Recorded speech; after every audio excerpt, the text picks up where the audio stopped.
Welcome to Lynn Cullen Live, talk radio without the static. Email your questions and comments to lynn@pghcitypaper.com. And now your host, Lynn Cullen.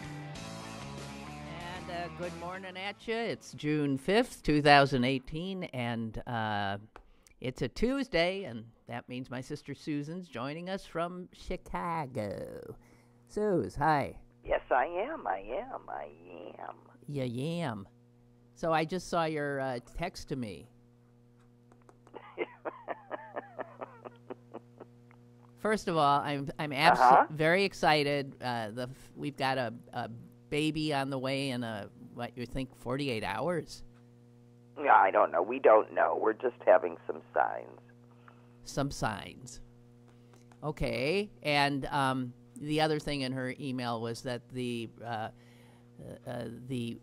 woman who is about to deliver a baby says that everybody looks at their poop.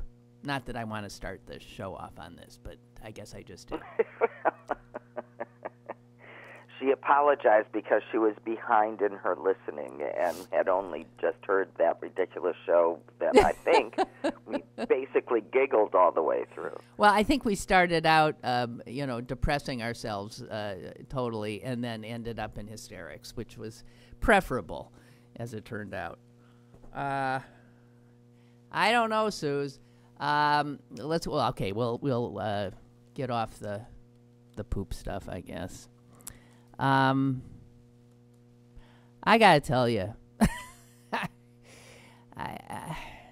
I feel everybody keeps saying there's a constitutional crisis coming. I sort of feel like we're in one already, and we've been in one for a long time. Yeah, and I'm really more frightened than I've ever been. I am frightened. I feel like for some reason. The country, and that would be, I'm including, obviously, the Congress, the Republican Party. I'll throw in the Democrats as well. The media, the people, we the people, are just sitting here and watching while this man makes mincemeat out of every rule, tradition, law, expectation, assumption. I mean, I feel like and this was a fear that people had initially. He's been in office for 500 days. And now we know how long it takes to literally benumb the population so that we don't take to the streets. We just sit and wring our hands as he essentially... we've given up. We're just watching him dismantle the government. Okay. This was you're feeling the way I was feeling, what was it, last week or the week before, when I bemoaned the fact that that we were all just sitting here and it made us complicit in all of this stuff. Yeah. Well, what brought it home to me was something that is happening here in Pittsburgh, and I'll just quickly fill you in. Long ago, I remember being out to dinner when you were here, and Rob Rogers being with us. He's the cartoonist. This was a long time, but I just reminding you that you didn't meet him. And certainly you've seen his work since, because it's reprinted nationally often. Rob Rogers is the political cartoonist for the Pittsburgh Post-Gazette. And today is the first day that one of his cartoons has run in the paper. Prior to today, the last 6 of his cartoons have been killed by the PG. They refused to run them. Meanwhile, he is syndicated, so other people around the country have seen these cartoons, And they were about things from Roseanne to immigration to the NFL stuff. But, many of them taking shots at Trump or at racism. And this paper now is, well, it always was, but this guy has been Trumpified, the publisher. And he now is turning what was Pittsburgh's liberal newspaper into an absolute right-wing screed, so that even though he employs Rob Rogers, he will not let his cartoons in his own... Silences him locally. Yeah. So he's censoring Rogers. Now, I have been... Here's why it chills me, just to the bone. Pittsburgh pretty much has just this newspaper left. And now it's quite clear that the newspaper we have is not representative at all of the politics of the people, because Pittsburgh overwhelmingly voted against Donald Trump. Allegheny County voted against Donald Trump. And yet the only daily newspaper we have is refusing to allow pointed criticism of Donald Trump. And I'm thinking, well, this is how it happens. They take over the news outlets. They suppress opposition. Well, screaming liberal media bias. Yeah, right. And I don't know where Pittsburgh is supposed to get its... I mean, I've subscribed to that paper since I came to town. And I can't do it anymore. I simply can't do it anymore. So, Rob, I mean, I'm wanting Pittsburgh to take to the streets about this. But just like everything else, people say, oh, yeah, I saw that. Rob Rogers, they're not running his cartoons. And then they just go on. We are so inured now to constant outrages.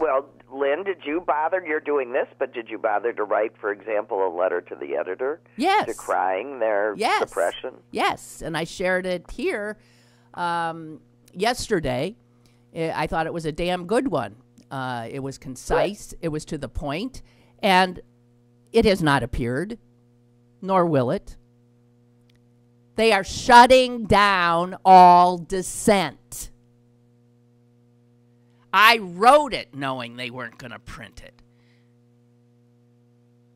And it was a perfectly reasonable, it wasn't screaming, yelling. It was a really good letter to the editor. It was not printed. Other people have sent me letters they have written, none of which have been printed. So they are shutting us out, shutting us down. And you tell... And I assume they have no online comments? I don't know. Well, I mean that's now not the way... you understand Susan, why I sometimes go the route that I go. Yeah, well, fine. That again, I want us in the streets. I want us in the streets. What is wrong with us? What is wrong as people are taking a newspaper, for God's sakes, which exists. Well, grab your signboard and start marching in front of the building and see who joins you. Well, I don't think it works like that. I think you gotta. I've got some friends coming over tonight, and we're going to start organizing. That's right.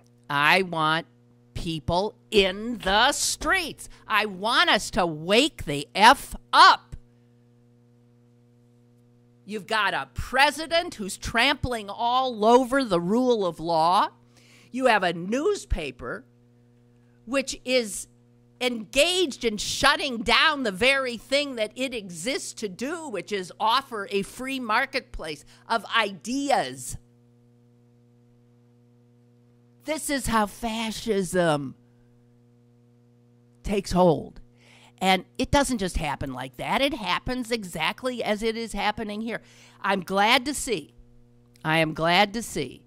that this is getting attention. One of the local television stations did a piece yesterday about it and finally smoked out the jerks at the paper to make a comment in which they said some, corporate bullshit like it's a personnel issue, and we are hoping to arrive at a blah, blah, blah, blah, blah, and how Mr. Rogers' cartoon will appear in tomorrow's edition, because it has nothing to do with Trump, and it has to do with something they finally agree with. So only things that this plutocrat paper publisher agrees with can get into the paper now. That's not a newspaper. That's not a newspaper. So, someone sent me a piece that was in the Philly Inquirer today that talks about how they're shutting down our Rob Rogers. But I can't open it because I am told by the Philly Inquirer that I have overused the number of articles I can see this month. And what's funny, Susan, is I haven't seen anything from the Philly Inquirer. I mean, what do you mean? I haven't been, reading. Well, apparently they do not have a very generous sharing policy. So I didn't see it. And Rob is in no position to say a word. He's muzzled because I'm sure he'd he's an employee. Like to keep his job. Yeah. I'm just sickened by it, and I'm frightened by Trump and how you can just see the campaign now to undercut the rule of law. Yep. And when we all tell him he can't do it, he'll simply pardon himself. Yes. Yes, it's reached the point of ridiculousness. And the Republican Party. Oh yeah, that's probably true. Does never mind that nothing. That Nixon, when he asked his Justice Department that very same question, they said, "Are you kidding?" Was told a resounding no. Right. And then he resigned. That's right.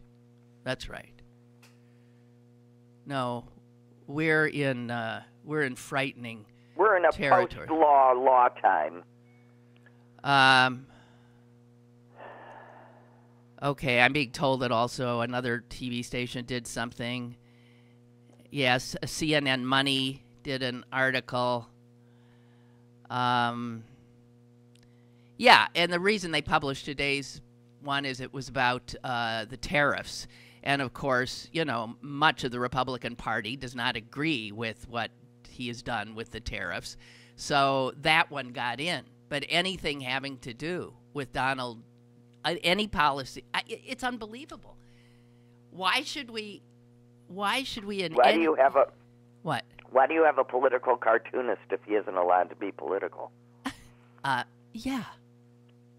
I mean, he's an editorial cartoonist. He is to represent a point of view. It's just clearly it's no longer their editorial policy, so he's representing the wrong voice. Unbelievable. They have the whole editorial, and they won't even print letters. I mean, it's just amazing. Not a letter about this has appeared in their paper. What cowards! What hypocrites! And I should give them my money? I don't think so. Well, right. It's like this total piece of something on the bottom of your shoe, thank God, governor of Missouri, who, is blaming all, his political takedown on anything but his own actions. And, they really think that they can get away. Well, because they are they're affronted when they're called on. They are getting away. He's one of the few that didn't, apparently. No, they are getting away. His own party actually stood up to him. He resigned rather than give up. The reason he resigned is because the next real lawsuit was going to force him to give up his pension, his list of dark horse money. Yeah, okay. And he resigned rather than do it. Yeah. So who do you think these people are that they're so powerful that they could make that ambitious man turn tail and run? Because that's what happened. Okay. It's scary. It's scary even when it comes out the way you want it to come out. We have a call. Hello, caller. Hey, Lynn. Hey, Susan. It's Mike in D.C. Hi, Mike. Hey. I think the bigger issue here is that the plurocrats have convinced Americans that newspapers and universities are just another business. Yeah. That the newspapers are not part of the fourth estate. If you asked Americans what fourth estate was, they'd have no idea what it is. But the other three estates are the three branches of government. And the reasons that newspapers have the privilege to print and publish and air their news, in air quotations, is because it's their objective to keep track of the other three branches of government. Exactly. But Republicans have done an excellent job at convincing them that this is just another form of TMZ. This is just another business. And being a business, we can shut them down. And being a business, they don't have to report on the government. They can report on Kardashian. They can be owned by a plurocrat. There's no problem with that. They've been excellent at that, and they're doing the same with the universities. Yeah, the universities have turned into businesses too. And they see their students as as customers, and that's why the dorms have gotten so the customers wanted fancier dorms and amenities. I mean, our nation is just turning into a grotesquerie. And it isn't by accident. None of this is by accident. Republicans have been doing this since Reagan, trying to convince people that newspapers are not part of the fourth, don't have the responsibility of the fourth estate. They're just entertainment. I don't know. So we're the suckers. That we think it's about the Kardashians and we think it's about ad revenue. Wow.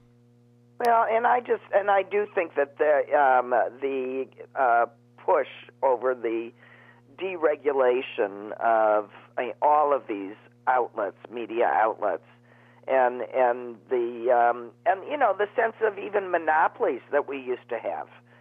That all of this appears to have disappeared. I mean, I can remember that when I was a little girl, there would be announcements on the TV about that station reapplying for their license. Right. And they needed to prove that they were of community benefit and doing their right. I mean, has anyone ever heard any of that? No, I haven't. I don't know. You're right. Years? I haven't heard that. And they used to say, and if you would like to comment on how we're doing, you write to the FCC. They'd give you the how to get in touch with the FCC. Do you remember? Yeah. They used to do it.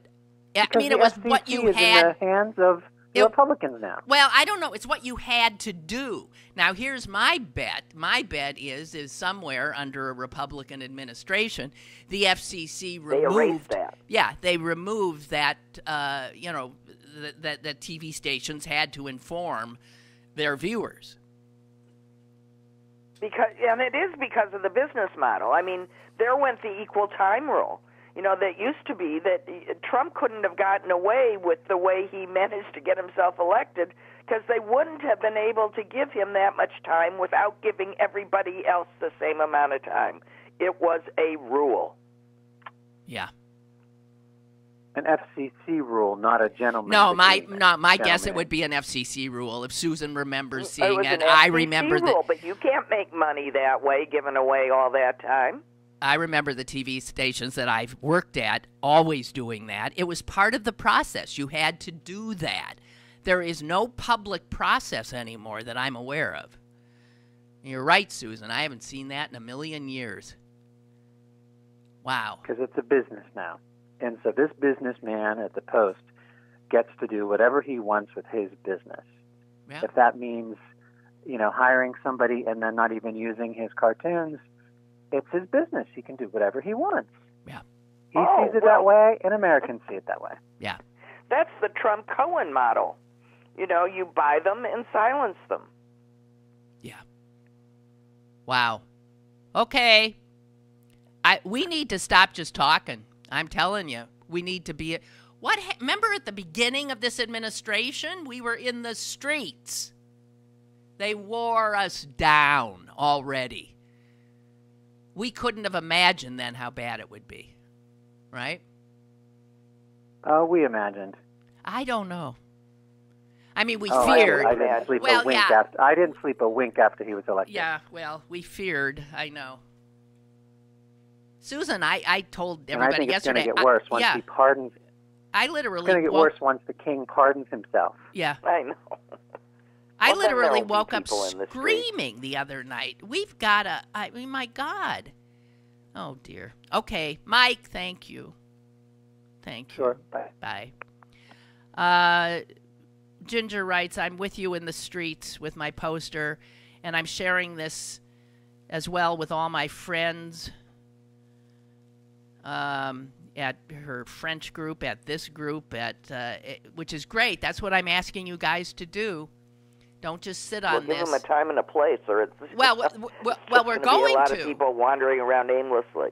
Well, of course. I mean, the thing is organizing something like this takes some work.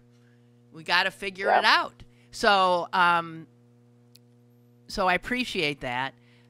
Kara writes, what are your thoughts on canceling the paper and how it affects the writers and others working for it? Well, I have to tell you, the poor folks that are there that haven't managed to get out, many of them have. I always said, if you cancel, what are you doing? You're only going to hurt them. But this is the last straw for me. You make a statement. The Block family. If they start behaving themselves, you can always re-up. Yeah, re-up. I just can't. John Robinson Block, the publisher, is screwing those poor people. He's refusing to. I mean, they don't bargain in good faith with the unions. They've been bleeding their employees dry for years and years and years. Me saying I'm out, I'm gone, I'm not. This guy will be rich whether his paper folds or not. I can't continue to support him. I never bought Richard Mellon Scaife's Tribune Review because the editorial policies of his paper offended the hell out of me. And now we got John Robinson Block. What is it with these plutocrats? They all have newspapers and 3 names. Richard Mellon Scaife, John Robinson Block. And now Block is just, now he's Richard Mellon Scaife. I never gave Scaife my money. Why the hell should I give it to John Robinson Block? So, Kara, my feelings about this have evolved.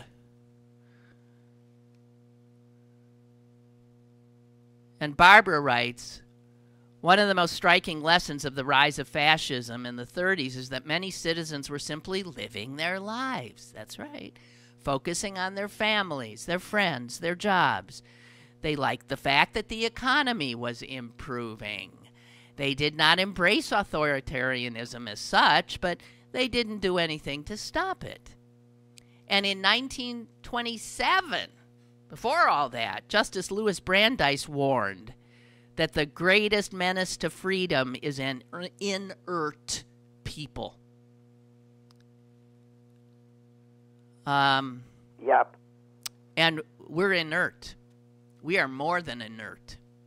We are satiated. We are self-centered. We are whistling past the graveyard. We have our heads in the sand. And Barbara finishes by saying this: the United States has a robust culture of freedom, but in the face of challenges to democratic norms, it is not illegitimate to ask whether Americans will be sufficiently resistant, at least if the challenges come from a president whose policies they like. Yeah. Well, what I'm seeing is Americans are well, can I suggest bystanders. another reason for sitting around your dining room table and getting this moving? That if we can get everybody pumped up now and re-energized now, we should be able to pull that movement into the midterms and get those turn those voices into votes, rather than inert asses in chairs. And so, yeah, I think we all have little pockets that we talk to and go to. If not about anything specific, we need to start talking about what happened to this energy. Why are we inert now, especially now? It's worse than ever. We've got people to vote for. We need to get up. It's spring, get outside, find your voice. Let's do it. So, I agree. Figure it out. Let us know. Lynn writes, I would come from Ohio to join you in the streets of Pittsburgh, and I will stay tuned to find out particulars. Please suggest to your friends tonight at your organizational meeting that we also need to use another powerful tool of protest, namely the act of boycott. This is something our commercial moneyed interests respond to. Well, yeah, boycott the paper, or you mean boycott the PG's advertisers? Yeah, which would have a wonderful effect of usually also boycotting gun stores.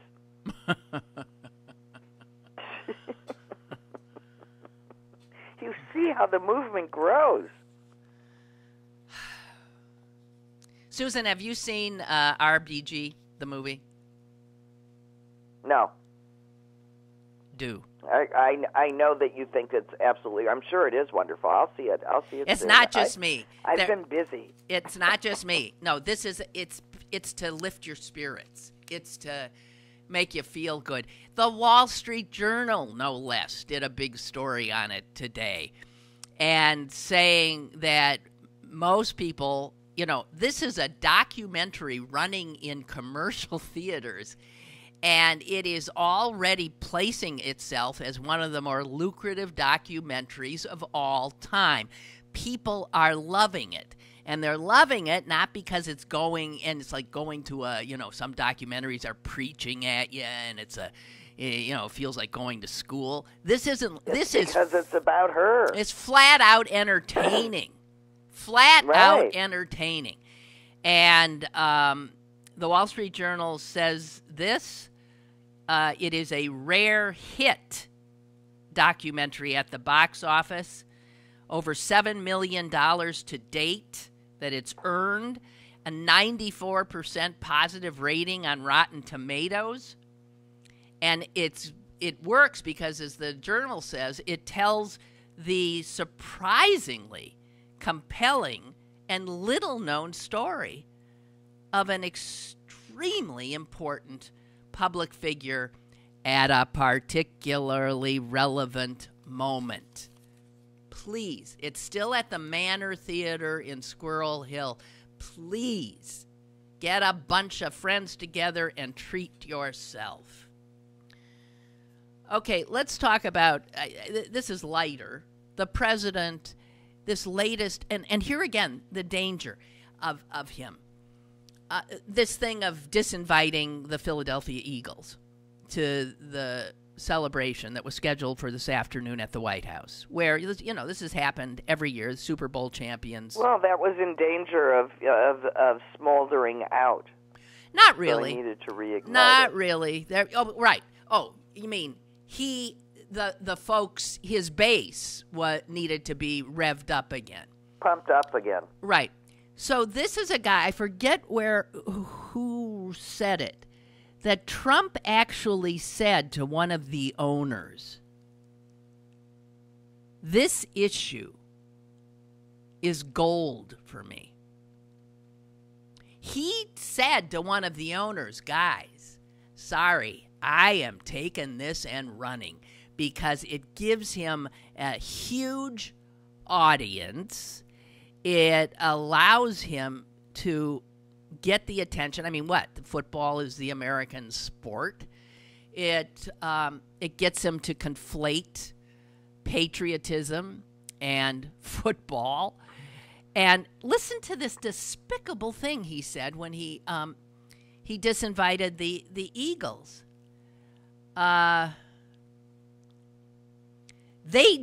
Listen to how he writes. They disagree with their president.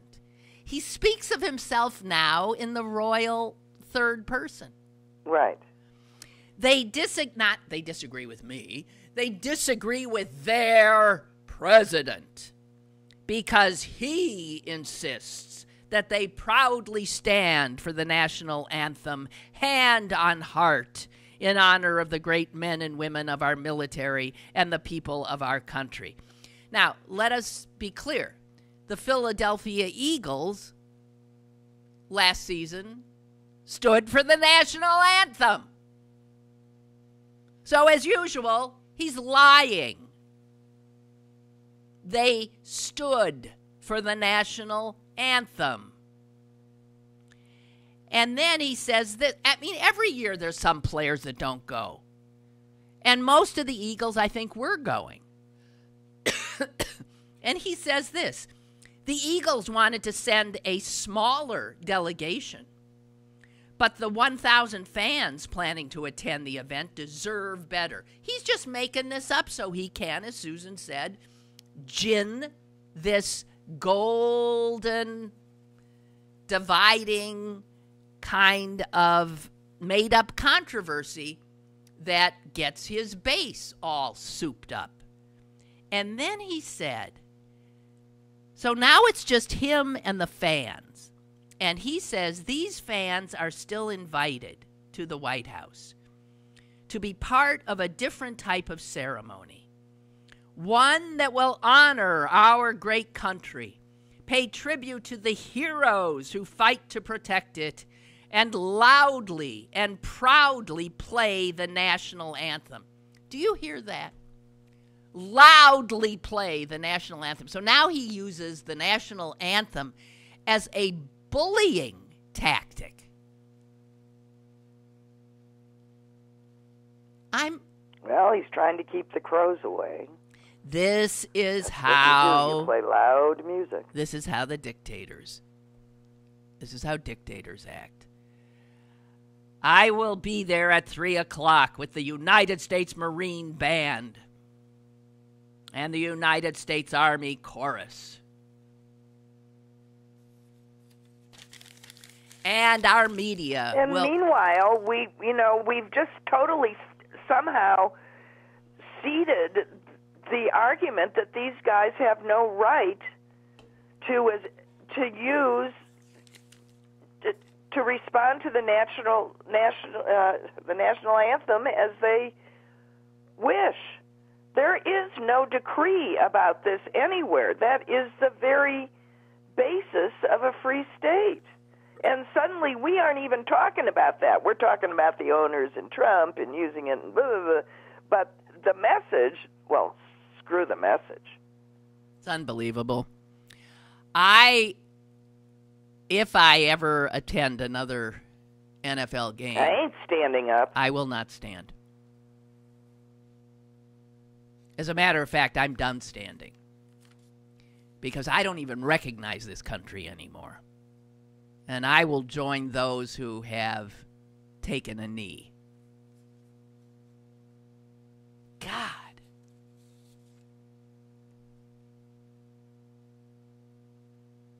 Okay, changing the subject. Susan, did you see that story about the man who gave his life stopping some crazed woman? Yes and yes. If anybody, I mean, the woman who drove, onto a baseball, Little League game or something and was heading right towards some kids. He got the kids out of the way, threw himself in. An old man gets the kids out of the way and gets run over, right. Yeah, but did you hear the rest of the story?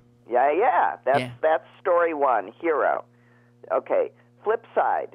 Side B, as it were. Side B is this man, the man who died 5 years ago, walked in to a Fulton, New York police station and confessed that as a teenager in 1968, he was behind the wheel in a hit-and-run case in that town on Halloween night in which he struck and killed a 4-year-old child. And he had avoided apprehension. And when the statute of limitations and he was no hero, but when the statute of limitations ran out, he walked right in and said, I'm the one. I did it. And they couldn't do anything to him. And then he moved. The car thing, happened in in Maine. So he moved. Right. So now he's living in Maine. Right. And there's something so extraordinary about the fact that here was a same kind of a situation, and he sacrificed himself. Yeah. Well,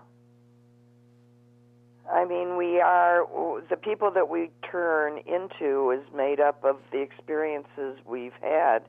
You know, it might just be that the kid behind the wheel was not the actual man. The actual man might have absolutely acted instinctually, having nothing to do with it, just shoving those kids out of the way and not being lucky enough to get out of the way himself. I mean, it's karma. Yeah, it's karma. I'm willing to grant him. I don't think he has to be a hero. I think he just has to be human. Yeah. No, I agree. This is some wonderful circle. He took a life. He saved, I think, 3. Well, and he took a life and he saved many, and I'm sure that that he was satisfied to do it, because I think he lived his life terribly unhappy about what he'd done. Exactly. Or he wouldn't have bothered to turn himself in. There was no reason to. Right. It must have been, something that... So I don't know how old he was. He was in 1968. He confessed in 2013. He died as a 68-year-old man. He was a teenager. Sort of my age, a little younger, a little older. Oh, well, I thought that was an astonishing story. Really. Yeah, I did too. Yeah. And interesting that the family of the child that was killed by him, of the child, took comfort. I mean, karma was her word. One of the sisters, right. Little Tony writes that the Philadelphia Eagles thing for Trump, it's nothing more than a diversion. That's right. It's something he knows how to play this game. He loves this kind of thing. He's going to be in full-throated throttle at 3 o'clock. And what pisses me off is our media will be there covering everything he says. Then they'll call him a liar afterwards, but some of them. But you know what? We don't know how to deal with him. I don't understand. Where's the line where you have to cover what the president does? Yeah, exactly. And and when is it equally propagandizing not to cover it? Well, I don't understand why the White House press corps continues in a zombie-like fashion to act as if this is a normal presidency and to even bother attending the press briefings when no question is answered, when lies are dispensed. And not only do they continue dispensed and uncovered regularly. Yeah, and lie, uncover lie. Right. Lie, uncover lie. I mean, how can anybody even look at any of these people and as a reporter, my next question would be, are you lying now or were you lying then? Well, something like that happened yesterday in regard to the, did Donald Trump dictate the thing? And the letter, right. Yeah. So you said then, were you lying then or you lying now? And just and the thing is, if they're going to, the reporters, continue the charade of everything, this is how it's always been done, we sit here, they stand there, then at least band together. And so if a reporter asks a question which is not answered, then the next reporter asks the same question. And then if it's not answered again, the next reporter asks the same question. In other words, you act as a group representing the American people demanding an answer. But they don't do that. They don't do that. No, because they represent their own interest in scoopability. Yes. And you heard it here first. Right, when in fact, the interest that they need to represent is the nation's interest. Little Tony says this is nothing more than a diversion like every other day of the week, and also because he's a very petty man. Yeah. Hard to find a pettier one. As long as everyone is talking about him, good or bad, he's happy. I have a thought that if the media would stop making him the main story of the day for a good amount of time, he would surely go totally insane. I think you're right. Maybe shrivel up and blow away. Wow. I don't know. Okay. Another effort to lighten things up. Back to the royal wedding. Okay. Yeah. One of the Brits that was a go-to guy for a lot of media to explain all the, crazy little traditions and this and that during the wedding was a guy named Mr. Mace Archer Mills. And I'm looking at a picture of him, and he's goofy looking. He's got a top hat and an ascot and all this kind of crapola. And he was used by a number of European outlets. And but he's a homeless guy with a costume. Close. I'm guessing. Okay. He was born in a little town in upstate New York. Right. As his real name is Tommy Muscatello.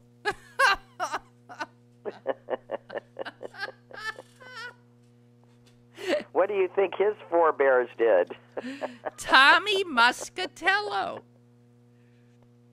And the story is a riot. From the time he was a little boy, he just loved the king and queen and England, and he started parading around and speaking in a British accent when he was a kid.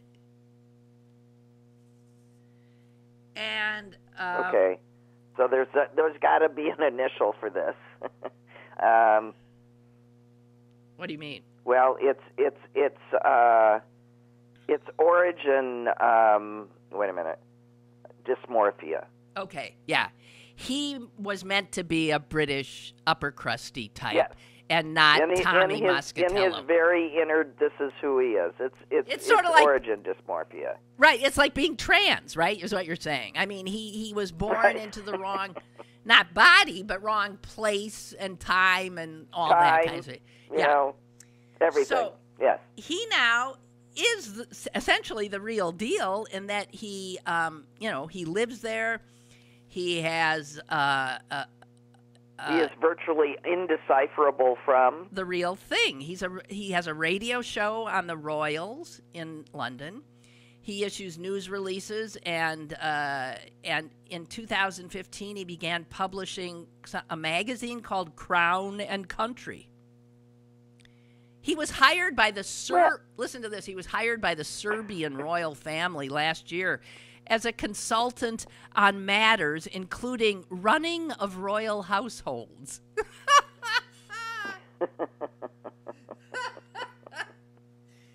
Tommy Muscatello. Well, he could educate him.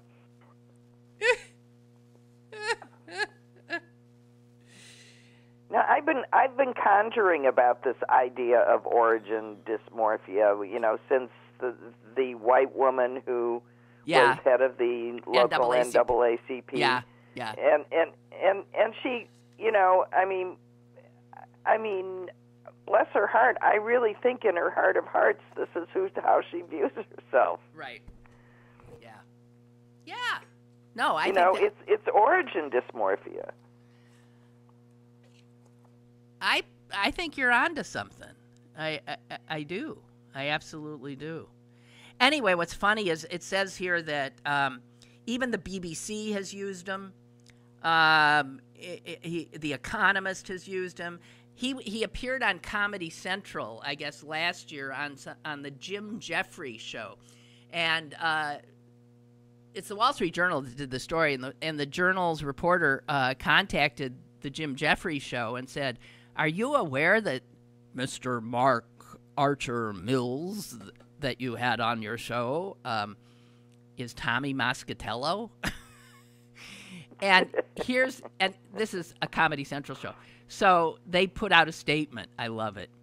Here's the statement. The Jim Jeffries show says, if we had any journalistic standards, we imagine we'd be quite upset by this news.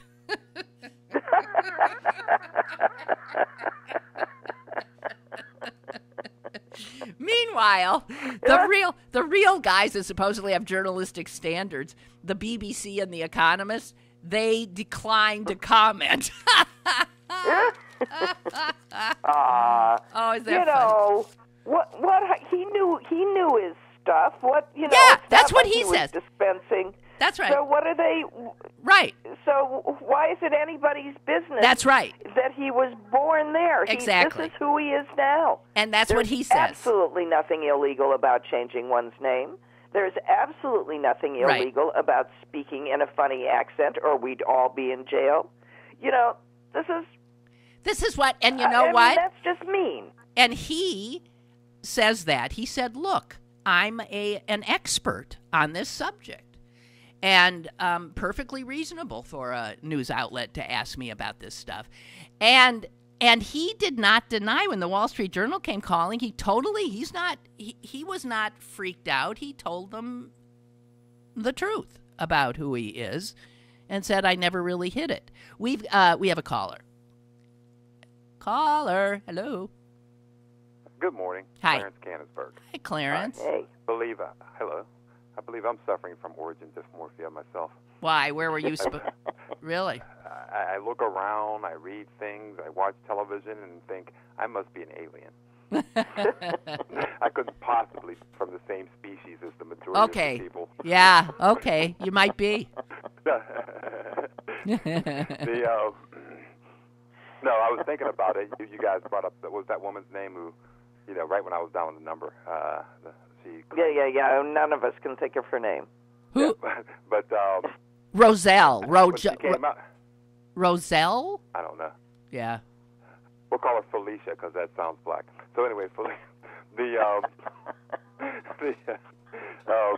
Stop when that. When the whole thing came out, I said, Dolezal.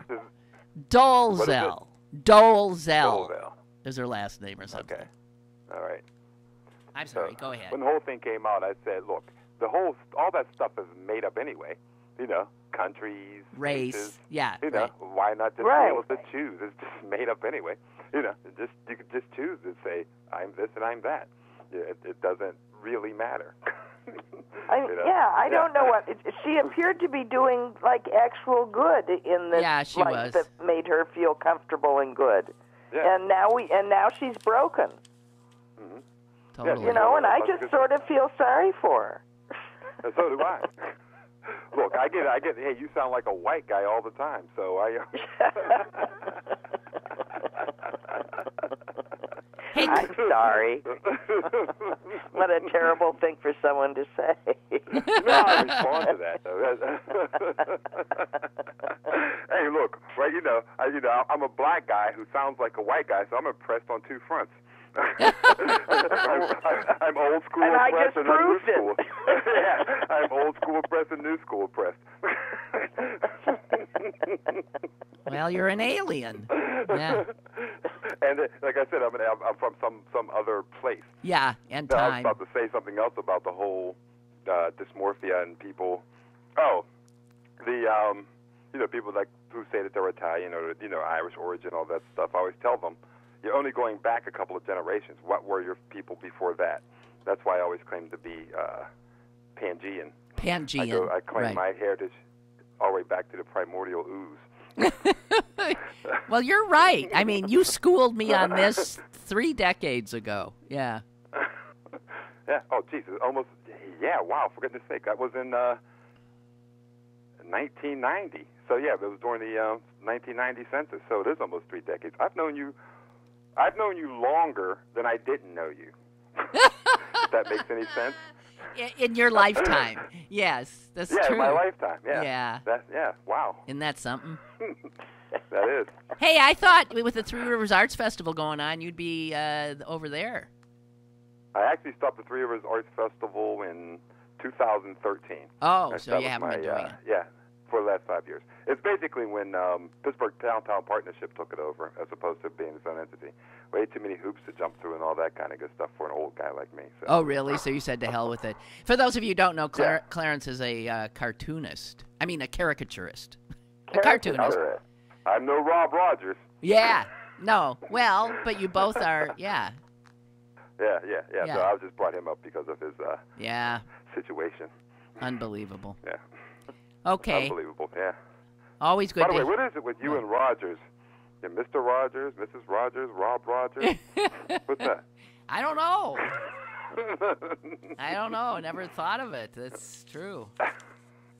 I don't know. They're good people. All those Rogers I know are really good people. The best. Yes. Yeah. And I would have something else funny to say, but I can't come up with the fourth Roger, so I'll stop where I am. Okay. Get going while going's good. Thanks. Nice to hear from you. All right. Bye. Bye. Okie doke. Brooke writes, you were talking about how inert we become, and you ask why we aren't marching in the streets. In the 500 days that Trump has been in office, I admit I'm worn out.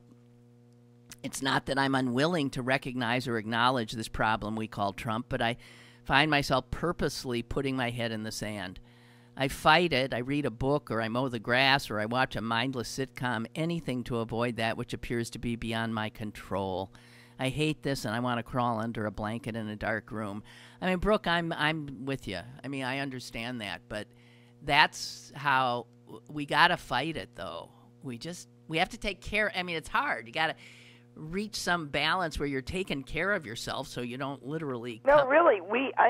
Here's what I say to myself. Do I want to be the people that in 20 years are looking back and saying, just 2 decades from now, are looking back and saying, how could they not do more to stop this? How could they let this continue to go on after they saw that and after they saw that?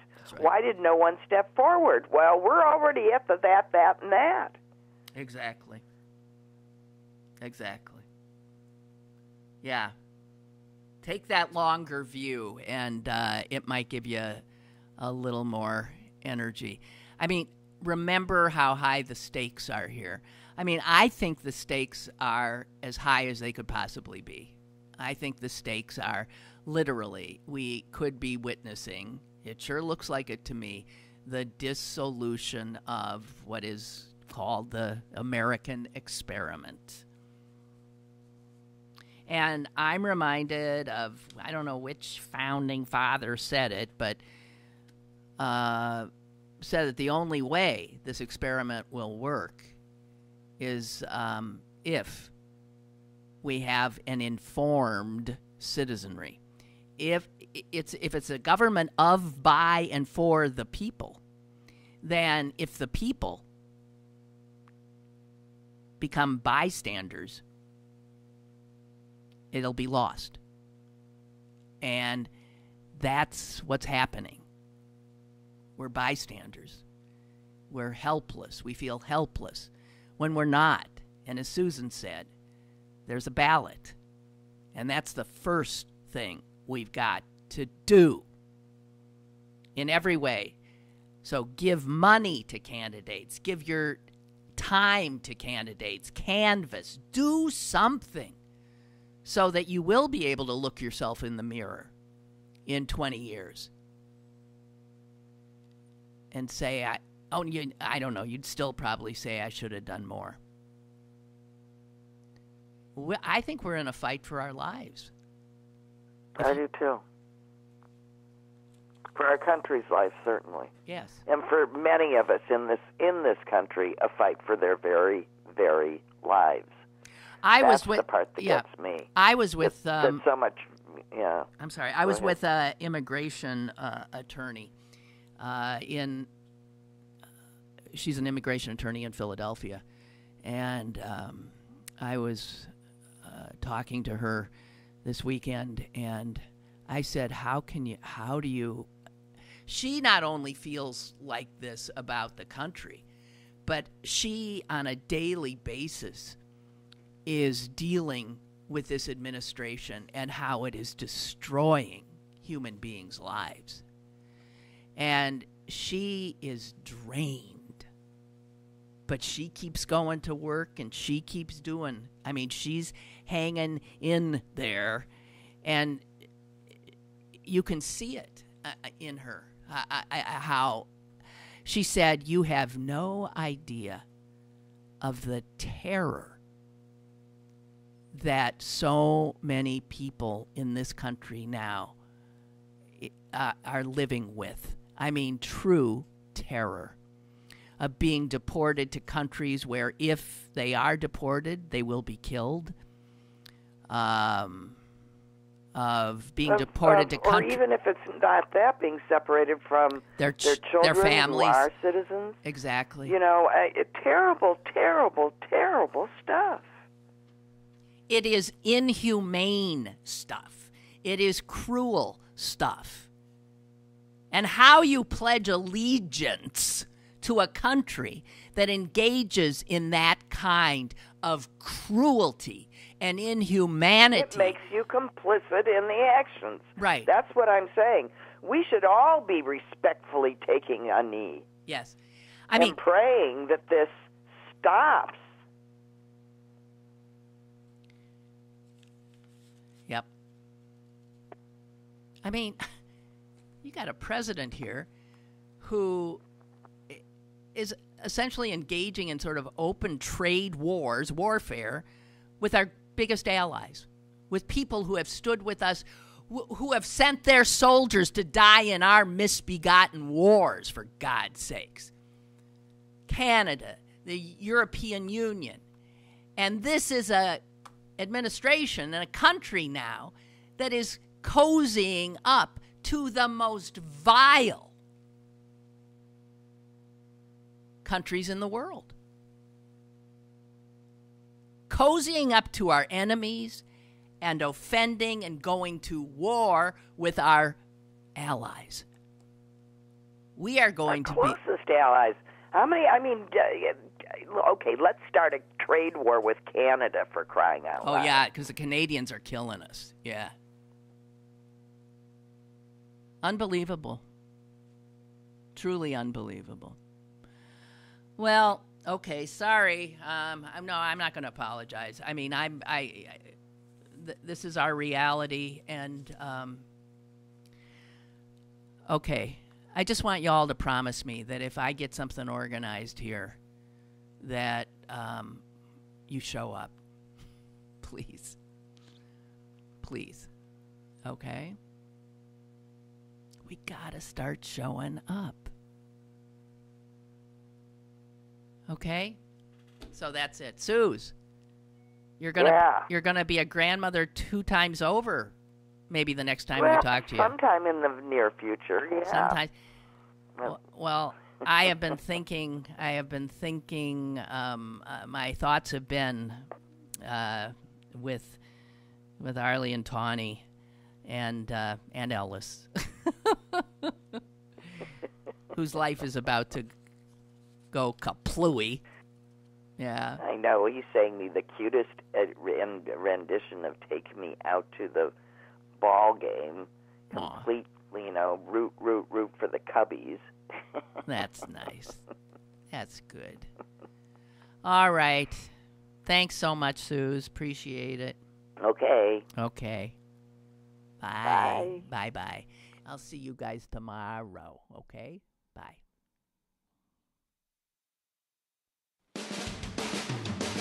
Lynn Cullen Live, Monday through Friday from 10 a.m. to 11 a.m. and archived at pghcitypaper.com. The opinions expressed on Lynn Cullen Live are those of the host and do not necessarily reflect the viewpoints of Pittsburgh City Paper or its advertisers.